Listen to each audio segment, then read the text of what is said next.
are there areas that I could tweak? Having heard all the discussions today, are there some things or elements that I can move forward on? Are there other things from other findings where I'm comparing myself to other growers in the same area that are getting those really high yields? What are they doing, or what are they tweaking in order to really maximize their returns and in the end, their profitability? What I thought was great with the growers is they both mentioned field record keeping, doing that benchmarking. Where did I start and where did I end up? And was that investment a good investment? And that means a couple of things. One is, even where your fertility rates are, was it worthwhile to make that extra investment? Fertility is one of the best ways to deliver on yield and ensuring that you can deliver on yield.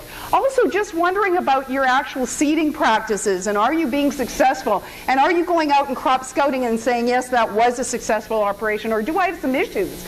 Was there something that was going on and can I tweak it? And in crop scouting, that is a bit of a benchmarking. What are the other issues that I need to, after I saw the crop established, what are the other issues that might snowball as a result of maybe a stand establishment issue, or, wow, that great weather data.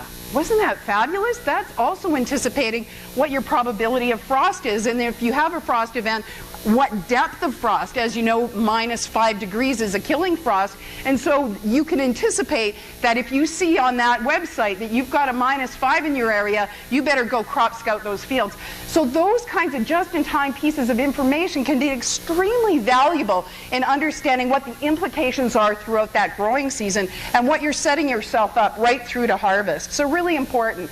The other thing I want to bring up is, when do you consider a new product? And I find it really interesting because I did originally come up from the weeds part of the world, and I remember many years ago when we'd have lots of new registrations, it was all exciting and new and innovative. But you'll notice today when you see a new brand name, yes, it is